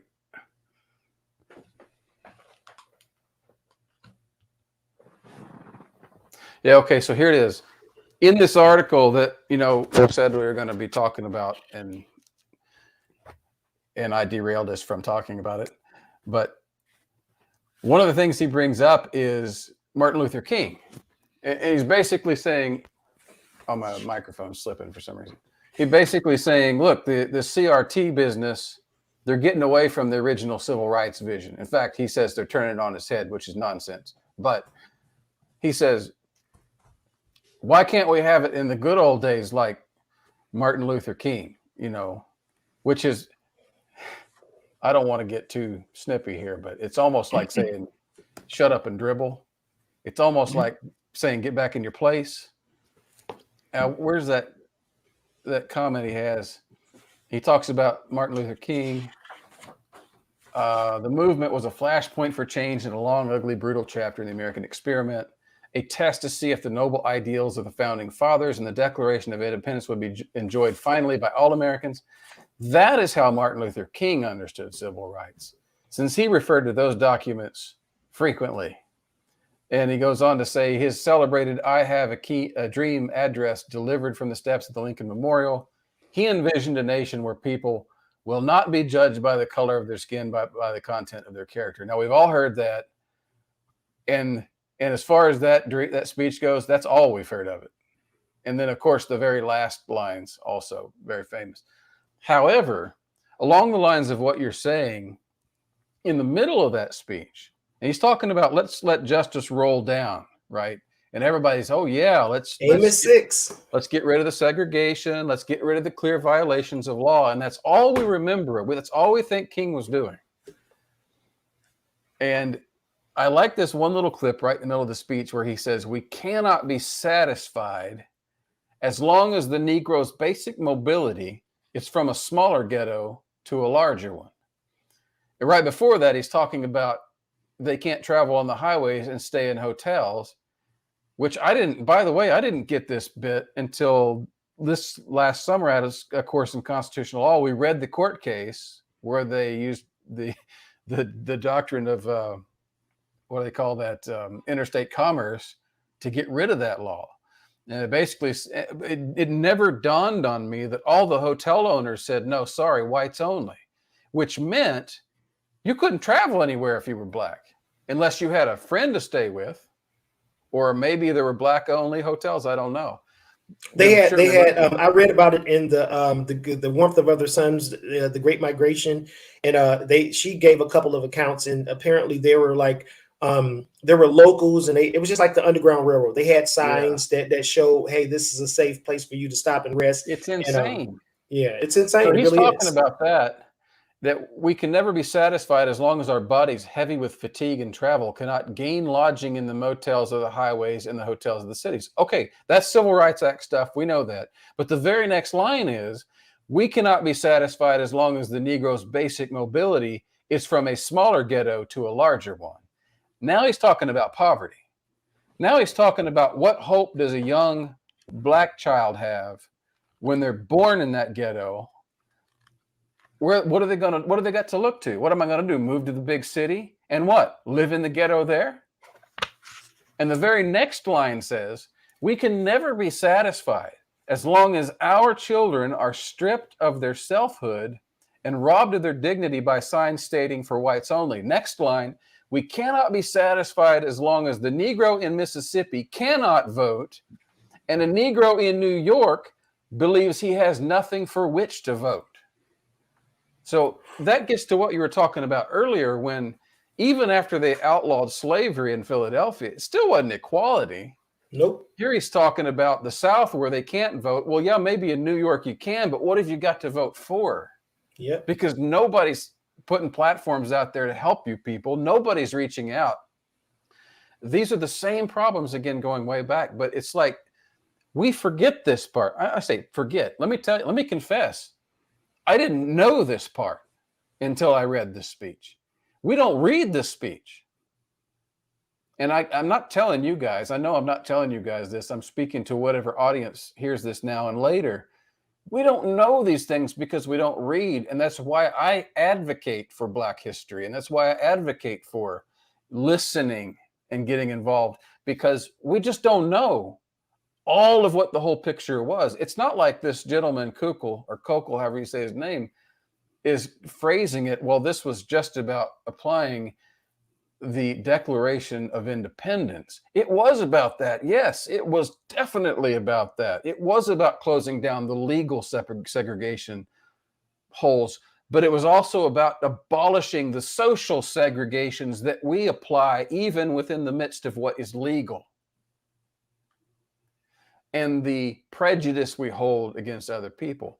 That is what we should abolish through the gospel, and we still don't do that. We say we're colorblind, but we're not. And that was what King was getting at. We don't talk about these parts and emphasize these parts. If I could, now, if you want to say something, go ahead, because I'll be real quick. I just wanted to show you this. This is a calendar that's produced annually by the Equal Justice Initiative.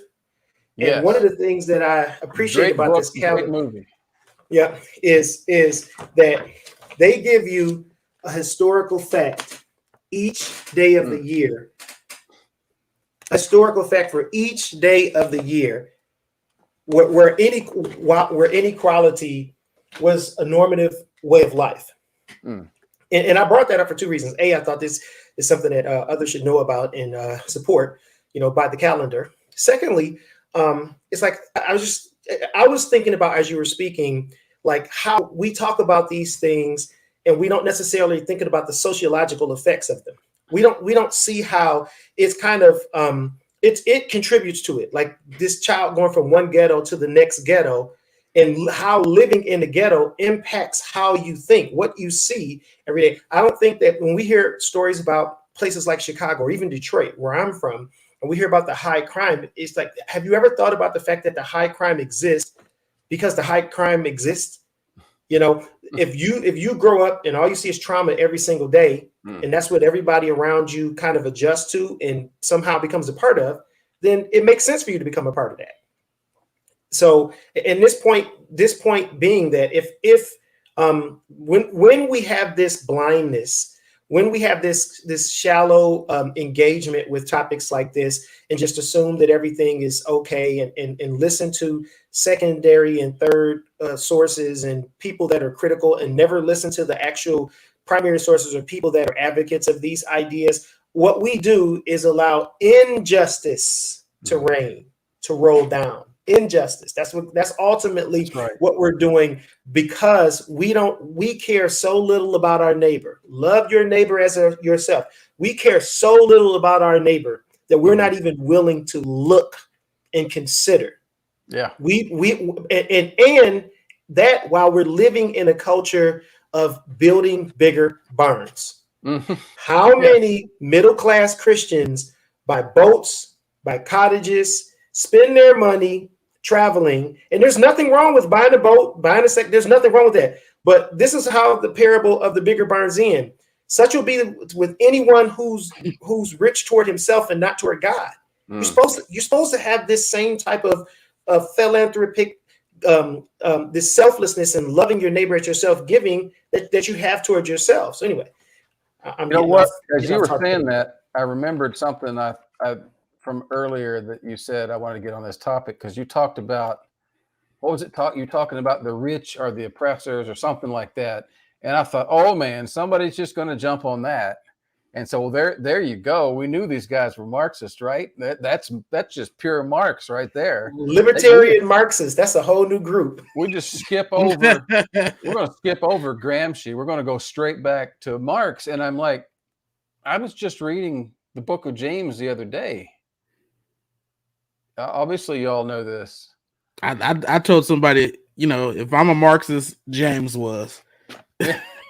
Go ahead and throw him in that boat.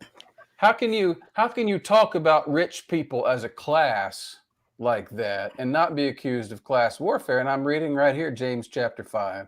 Now listen, you rich people, weep and wail because of the misery that's coming on you. Keep it.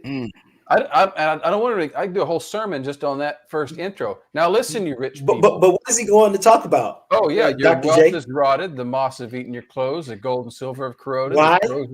Listen, and why is that? The corrosion will testify against you and eat your flesh like fire, because you have hoarded wealth in the last days. And didn't do what? Read the next verse. Yeah, of course. Look, the wages you failed to pay the workers wages field there it is again. Are crying out against you. And it's amazing how much the Bible talks about wages and how few sermons we hear about wages. Yeah. Now listen, you rich people. That blows me away, because that is class language. I'm not a Marxist. I just told you I'm a free market guy. I'm more libertarian than most libertarians I know.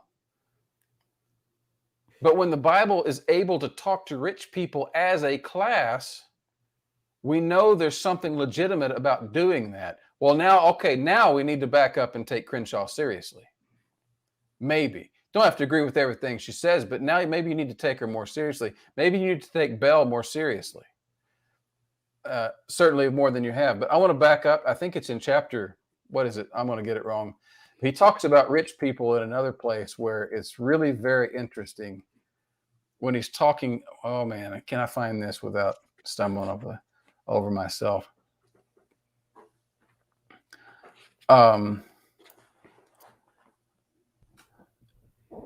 Anyway, I can't find it off the top of my head because I was reading through it the other day, but it's basically he's talking to the people who are showing favoritism.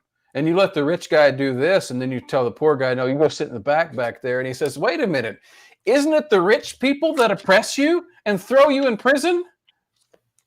And I believe that's James chapter 2. That's the beginning of James chapter 2. My brothers and sisters, believe in our glorious Lord Jesus Christ, must not show favoritism. Suppose a man comes into the meeting wearing a gold ring, fine clothes. A poor man in filthy old clothes comes in. If you show special attention to the man wearing fine clothes and say, here's a good seat for you, but say to the poor man, you sit here or sit on the floor by my feet, have you not discriminated among yourselves and become judges? But I keep moving. I'm looking for that specific part where he says, is it not the rich that throw you in prison, or what? How does he put it? Yeah, it's in chapter 2. Here it is. It's right there. Yeah. Verse 6. But you've dishonored the poor. Is it not the rich who are exploiting you? Are they not the ones who are dragging you into court? Where does this guy get off using this Marxist language? Where does this apostle, what is this, apostolic Marxism? I don't know. Apostolic intersectionality. Where does the guy get the right to treat all rich people as a class and cast aspersions on them and insult them by saying, hey, you normal people in the church who are judging people this way, don't you realize it's the rich people that exploit you and drag you into court? Do all rich people do that? We know they don't. And yet it's okay to speak of them as a class. Anyway, that's very interesting to me, and I think that opens up a whole range of discussions that my fellow conservative brethren need to have about how to discuss these things and wealth transfer privately. By the way, there's another verse that always stands out to me in 1 Corinthians 6. And so when Paul tells us not to go to court against our brethren in pagan courts, and I love that passage. I talk about it at length in Restoring America. I have a whole chapter on the court system and what private courts ought to look like. And it's a great passage because he says, Don't go to the pagan courts. Don't you know that you're going to judge angels? Don't you know you're going to judge the world? And then he says, why are you even going to court at all? And then he says, and this will rip your heart out, would you not rather be defrauded? Well, that's a rhetorical question. The answer is obviously you're supposed to say, yeah, because if I love my brother, I'm supposed to say, you know what? I would rather him have my money than to make a spectacle by dragging him into court to extract it. That's what he says. He said, why not take the loss? Isn't that what he says later on in that passage? Why would you not rather be defrauded? I'm quoting the King James from my earlier. I got that same problem. I think we're about the same age. I got that same problem. I quote the King James. Here's another one of 1 Timothy chapter 6, 17 and 18. Command those who are rich in this present world not to be arrogant, nor to put their hope in wealth, which is so uncertain, but put their hope in God, who richly provides us with everything for our enjoyment. Command them to do good, to be rich in good deeds, and to be generous and willing to share. Yeah. And it's just insane. To me, it's insane that we have the Bible has such critical commentary on rich people as a class of people. It's hard for a rich man to enter the kingdom of heaven. It has such compassionate commentary on poor and marginalized people, yet American Christians seem to have it backwards. Mm-hmm. We have this default perspective that poor people are lazy and brought these calamities on themselves. Yeah. And that may very well be the case in some situations. That doesn't mean that we shouldn't help. We certainly shouldn't enable people. We certainly shouldn't just continue to give a person money that's refusing to get up and go out and work and wants to be lazy. But we should recognize that, generally speaking, in the most general sense, poor people exist because societies exist, not because they want to be poor. They exist because societies exist and societies are broken. And the only hope for any society is to come under the rule of King Jesus. When you come under the rule of King Jesus and you become a citizen that, if you're a rich citizen that's generous towards your fellow man, then the realization of human flourishing will take place. And if you don't care, if you're a person that wants to hoard wealth and will always come up with excuses to not love your neighbor as yourself, or if you're a person that opposes things like intersectionality and CRT because you've heard their terrible things from a bunch of people. Matter of fact, while we're talking about that, Matthew, read that. Why don't you read that quote from Christopher Rufo? Here's a guy who he's probably like although he's not as iconic as some of these other people who we're talking about. Here's a guy who, according to himself, is one of the main reasons that CRT is in the public conscience. And it was intentional. It was by him. Whose show was he on where he was bragging about that, Matthew? Was that Joy, somebody's show? Yeah, he wasn't bragging about it, but she called him out on it. I forgot her name. I know it's Joy, though. It's Joy something. But anyway, read the quote from this guy about CRT. Read, and the point of this quote is to say, these people genuinely do not care about truth. They don't. They have an agenda, and to accomplish that agenda, they have a narrative and their methods, and they use their methods and within this narrative to accomplish their agenda. And tell me, this is Christopher Rufo's words. Is this something that any Christian should be acting like or thinking like or behaving like? Go ahead, Matthew. All right. He says, we have successfully frozen their brand, critical race theory, into the public conversation and are steadily driving up negative perceptions. We will eventually turn it toxic as we put all the various cultural insanities under that brand category. The goal is to have the public read something crazy in the newspaper and immediately think critical race theory. We have decodified the term and we'll recodify it to annex the entire range of cultural constructions that are unpopular with Americans. Now, that's advanced level social engineering right there. That's propaganda campaign that's above where most of our Christian guys are falling in line and actually doing that for him, helping him with that. What under the old Soviet system, Lenin or Stalin would have called useful idiots. Yes. That you just imbibed that narrative and you're going out and helping manufacture it, believing it, that you're actually fighting a boogeyman. And this guy's sitting back laughing, saying, yeah, we froze their brand by telling a bunch of lies and calling it CRT. And they did it on purpose. I can't think of anything more unethical. But the irony is he's saying this out in the open, telling everybody what he's doing, and they still don't care. They're still jumping on the bandwagon. You still have articles like this that don't quote anybody relevant and only quote critics to paint this crazy picture of what critical race theory is and what they're trying to do.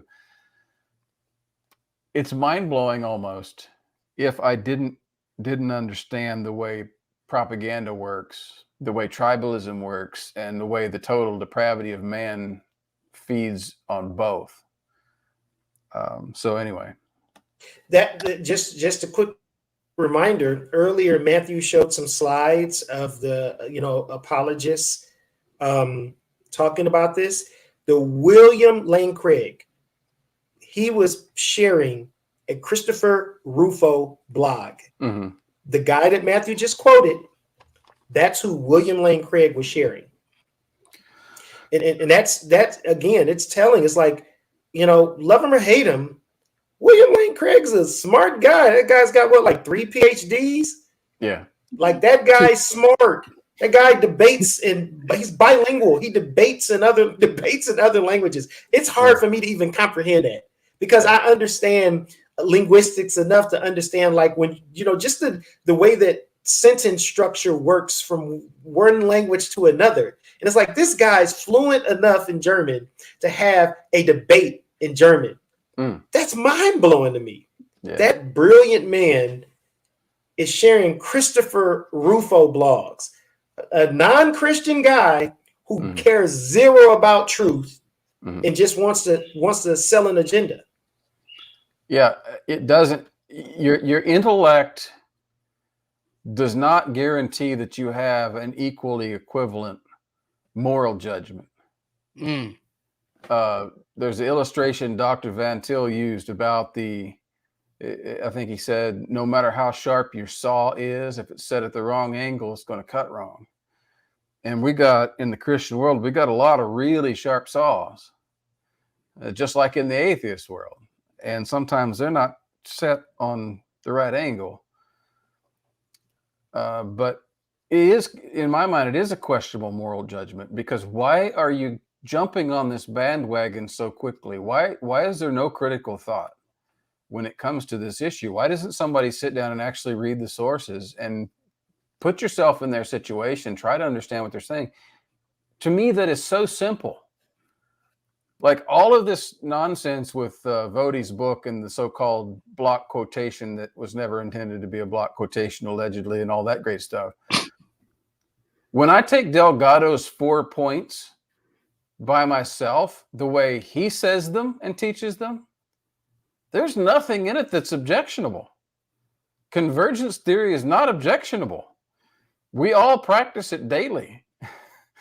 That's what politics is all about. If you can't bring somebody else along, you don't get anything done unless you've got full power in both houses and the president. That's human life. It always has been. Except end abortion. But I digress. Yes. Yeah, good topic. You get my point there, though, right? As he puts it, racism is ordinary.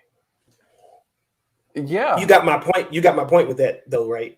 Just out of curiosity. Go ahead and elucidate it, because no, they had back in the 90s where they had a Republican president and they had the House and they had a stacked Supreme Court by conservative presidents, and they still couldn't overturn Roe versus Wade, which ironically they gave us. So it was just kind of like that. That's just been the irony of ironies for me. This notion that conservatives are anti-abortion when they gave it to us, and they seem to have had ample opportunity in the past to overturn it, but there's always some excuse. Oh, we couldn't get Bork in. That was who we really wanted, kind of a deal. So anyway, that's one of my milk crate issues. Just so you know. Yeah. Well, you mentioned having all of the power in both houses and the presidency, and I'm like, well, except for that one thing, Right. No, that you need to have that. It's necessary, but it's certainly not sufficient, obviously. So I'm with you there. Hopefully I didn't hit a touchy subject. I know some people don't agree with it. I've heard like Frank Turk, talk about it, but me, I'm like, from my understanding of the history of abortion, I just feel like I'm right there with you. And in fact, when it was decided, I believe it was a majority of Republican appointees. It certainly was. I think it was 6 by Eisenhower and 6 by Richard Nixon. And it was already a Republican in there. So they had 7 of the 9 were Republican appointed, and the five of the 6 that were appointed by Nixon and Eisenhower voted to legalize abortion. Only one of the justices that was appointed by those 2 guys didn't vote to legalize it. And then in the 90s, the one Democrat appointed justice that was still on there was one of the ones that voted against it in its original ruling, and they still didn't give it overturned. It's crazy. So it's crazy. When you look into the statistics when you look into the history on that, it's like, why do we still believe this narrative that you guys actually care about this? It just seems like that's proven historically. That's been proven to be wrong. Yeah, and so I'm right with you on that. So, but that is the way politics is normally done. Mm-hmm. That's completely unobjectionable. We need to elevate narrative and voice to complement the work that's being done in science, logic, and reason. They need to work together. How controversial is that? It ought not to be controversial at all. It's when the critics who need to demonize this for some reason get a hold of it and say, oh, this is putting the one against the other and saying that Black people can't do science and reason and logic. They only learn through narrative. That's the dumbest, most absurd thing I've ever heard. And they don't teach that. Racist. Yeah. And the critical race theory founders never taught that. And if you read what he said about it, it's completely unobjectionable. He clearly just asking for, can we supplement? Basically saying, can we start listening to people's voices that are hurting? And what was that you were quoting from Isaiah earlier, and Amos and Malachi and Acts and James and everywhere else in the Bible? Everywhere. You hear the voice of the widow and the orphan. What's the problem with that? And again, my point is not to go through all the 4 of those points, but the point is that they're unobjectionable. And when I read Kimberly Crenshaw, there's a ton of stuff in here that's unobjectionable. Most of it is. Basically, people ask me, like, this guy's trying to define critical race theory by its critics, but what you say, what is critical race theory? It was an inquiry into why the civil rights movement stalled. Why did this big move that King talked about as political equality, which we seem to have achieved on paper, and he also talked about social equality and economic equality, why did that not continue to become the dream he talked about? Why? That is the root question that critical race theory was formed to answer. And Bell said, let's ask some difficult questions. And Bell, I respect the guy because he stuck his neck on the line and put some doozy of theses out there and said, let's start here. Why don't we critique the whole thing, the civil rights movement itself, from the bottom up and find out what we did wrong? Where did it go wrong? Where did it stall? Why? Maybe it's because we're relying on this political doctrine to begin with and a legal doctrine to begin with, instead of going full social, which was King's dream. And so I'm not going to try to outline everything they said, but Crenshaw's paper on intersectionality, I read this in one of my videos. She ends this by saying, it's enough for now that such an effort would encourage us to look beneath the prevailing conceptions of discrimination and to challenge the complacency that accompanies belief in the effectiveness of this framework. What? The old civil rights framework. It's not effective, so let's talk about why. By doing so, we may develop language which is critical of the dominant view, and which provides some basis for unifying activity. Wait, you mean if we start asking questions about what went wrong, we might start acting upon it? We might form a basis for acting together to solve it? Wow, that sounds Marxist. Or what? It sounds Jamesian. That's more that apostolic Marxism. Well, here's more, Christian. The goal of this activity should be to facilitate the inclusion of marginalized groups for whom it can be said, when they enter, we all enter. Man, no. If I could replace 90% of the pulpits in the country with preaching like that, man, we might actually have an accomplishment. Anyway, I could go on in that vein. We might actually become the church. Facilitate the inclusion of marginalized groups for whom it can be said, when they enter, we all enter. That is building a society the way Jesus taught us to build a society. What did he say? If you wish to be great in the kingdom of God, you're not going to do it like the pagans. You're going to serve. Who lord it over everyone else and then call themselves benefactors. Yep. Luke, that's all Luke the people who are trying to achieve what they want through Democrat Party or Republican Party are doing exactly that. And that is what Bell and all those people, I believe, in my opinion, recognized at the root of this. You can't reform society through politics and law, because you can't change people's hearts and prejudices through laws. What greater reformed insight, what greater Christian biblical insight is there than that? But instead, Jesus says, the greatest in my kingdom will be everyone's servant. Yeah. You will go to the lowest in society and wash their feet. You will fast for the lowest in society, and you will give of your substance to help that person. That is what he's talking about. And that is what she's saying. You create a society in which the lowest person is served, and then we all benefit, because now you've created a society that says when that lowest person enters, we all enter. Because when the poorest person among you is flourishing, we're all going to be in a society where we're flourishing. Because how could the strong not flourish in that society? So when I read Crenshaw and when I read Bell, of course I don't swallow everything they say hook, line, and sinker, but I see more of God's law in some of their papers in places than I do in a lot of the sermons I hear.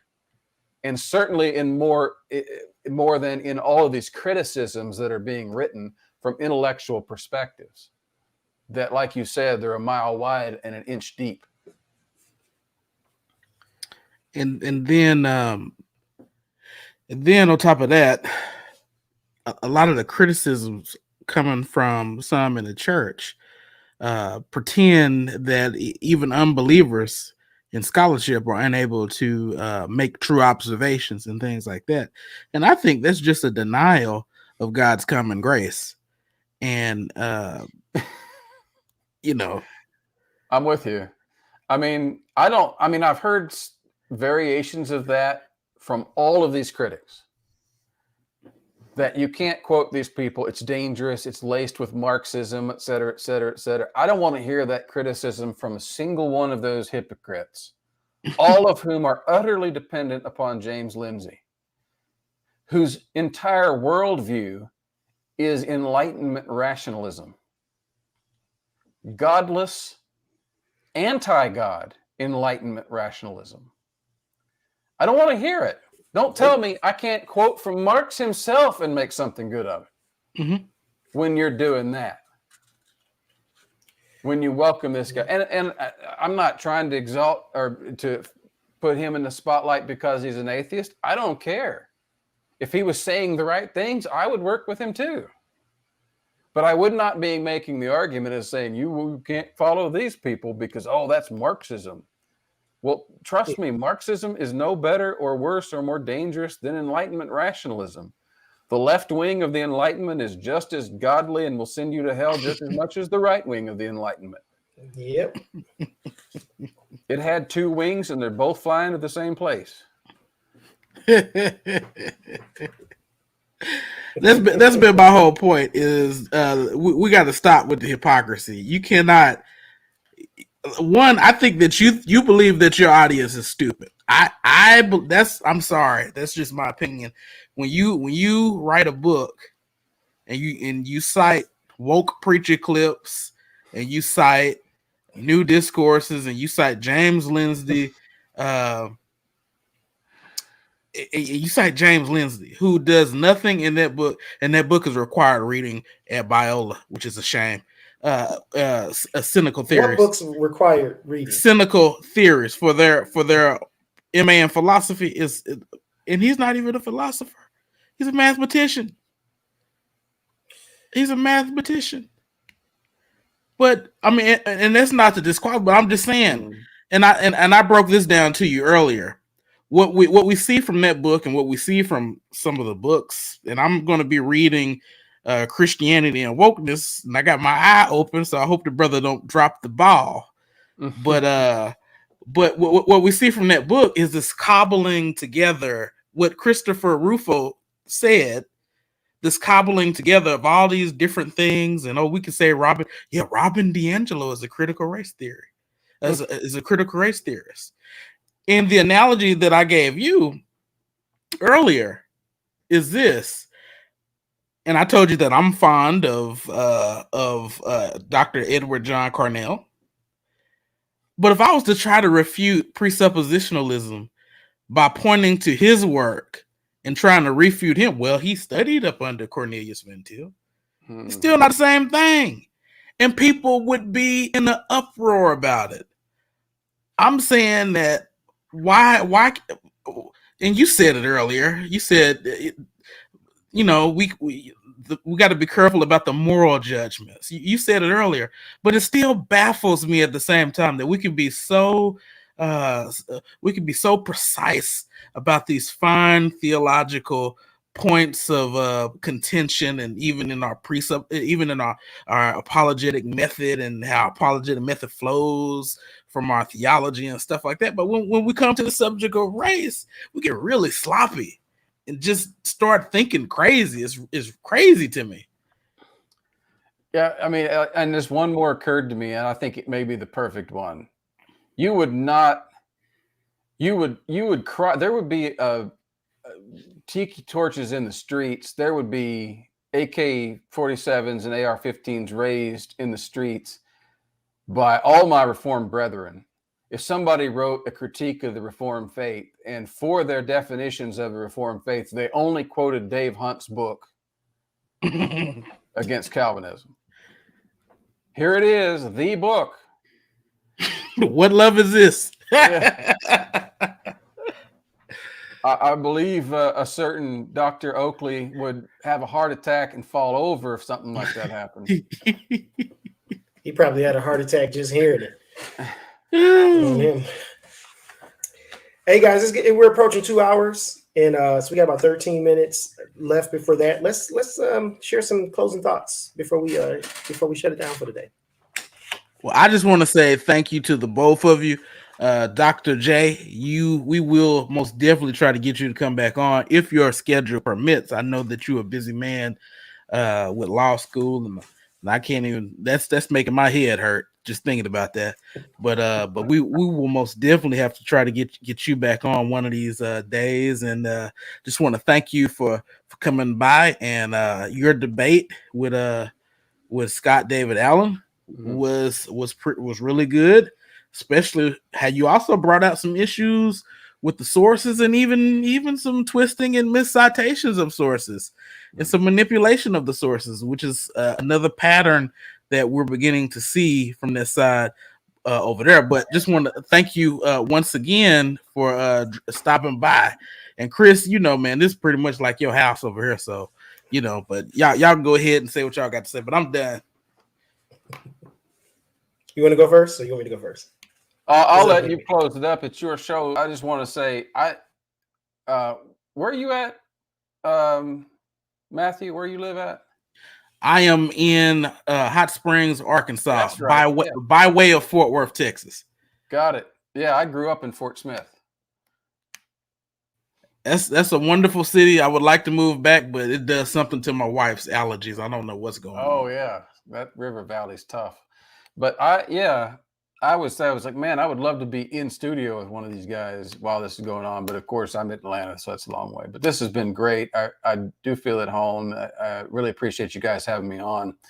Man, I have a lot of material I would love to cover that ties into all this current stuff. I had a long quotation here from Dabney. I just couldn't work it in. Very interesting stuff on how the same arguments are replicated year after year after year to stall on this issue of race and not move forward. There's so much to be said on it.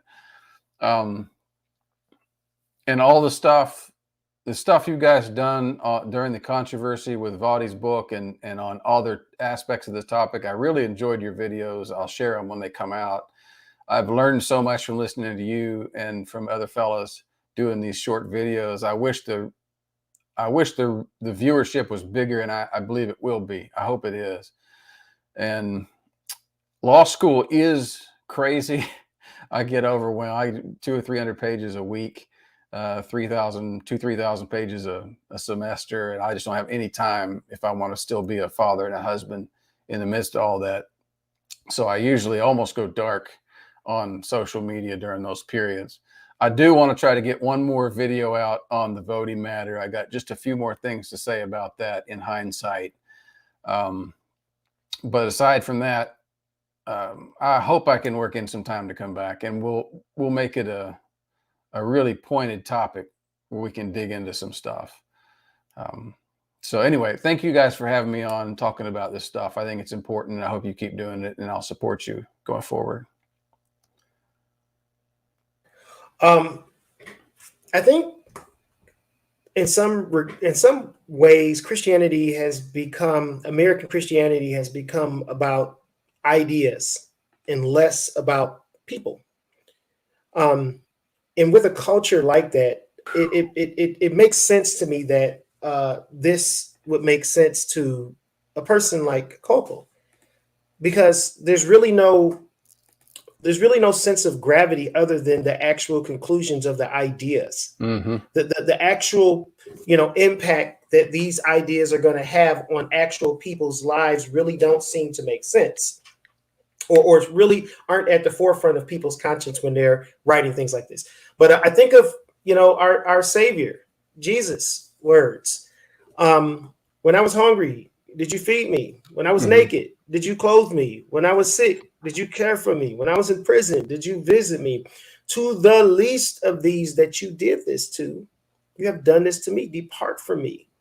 In this passage of Matthew 25, the gravity of, this social aspect of Christianity comes to light. Our Lord is judging righteously as a king, judging those citizens of his kingdom for how they reflected, how they represented him. So yeah, I think that when you add this kind of, when you recognize this social context of scripture and you're considering that, I think it might make it less likely for us to make, quick knee-jerk, responses like this, that where we really don't truly understand the gravity of that which we're talking about. Hopefully, through, our, rants and, some of the things that we stated today are cogent enough for you to, if by some chance this video actually gets watched by Greg Kokel, that some of this stuff can, will register with you and make sense. And you'll see that, like, rather than judging critical race theory, this, you got a section bare bones critical race theory, and and seeing it through the eyes of its critics, that you'll consider it through the lens of its original sources, its advocates, and you'll think critically and assess it for what it actually is, rather than judging it from shallow misrepresentations from its critics. For us, the rest of us Christians, who aren't necessarily as popular or, as people like Greg Koukl, I hope we learn that same lesson also. I hope we can recover being Christians that see Christianity as mattering, see this command to love your neighbor as yourself as very practical and intimate and real, and not just some romantic ideal that we think that we're striving for, where we really can't look at our lives and see it in practice. We can't see where we're really doing it. So those are some of my thoughts. Let's be Christians that rather than subscribing to ideals through our favorite teacher, let's be Christians that hear out our opponents and make sure that we're actually engaging ideas and not just straw man characters of them. Let's be people who love our neighbor as ourselves. Let's be people who read our Bibles as well as other books. But I'm grateful to be here. I'm glad that we were able to address this particular article. I'm deeply saddened and broken by the reality that, hey, a lot of people that I looked up to and I've learned a lot from, and who helped shape me as a Christian, have found themselves, doing such shallow things. So thanks again, Matthew, for having me on here. Those are kind of like some raw feelings off the top of the head. Freestyle Friday on Saturday. Thanks everybody that tuned in, and everybody who does tune in the future. If you want to get in contact with me, you can reach me at apologistindetroit@gmail.com. Just in case you all don't know, I am a local missionary to the city of Detroit. I was born and raised in the city of Detroit. As I got a little older, I ended up moving out to a suburb of Detroit, where I go to church at. And just in the last year, I've been commissioned to go back to the city of Detroit. Part of that is me fundraising. I don't put a lot of focus on it. I'm grateful. I have to do it, but it's not something that's at the forefront. Doing the work of the missionary is what's at the forefront for me. But if supporting a missionary like me is something that you guys would ever be interested in doing, and many have, or you can reach me at apologistsindetroit@gmail.com, and I can tell you more about that and show you how you can go about that. So thanks again, Matthew, for having me on today, and we'll see you all soon. And before we go, Dr. J, how can people follow your work? If you can give us the website, perhaps to where they can, maybe if they want to buy some of your books or something like that. Well, all my books are available, published through Amazon. That's easy. Joel McDurmon. Just make sure to spell it right. McDurmon. And I blog a lot. When I do blog, it's on lambsrain.com. I'm on social media, Facebook and Twitter primarily. Facebook, Joel McDurmon. Twitter, Joel McDurmon. Easy to find. And I usually respond to people that want to talk. So, yeah. All right. Well, thank you both once again. And y'all have a wonderful weekend, and relax and enjoy the day.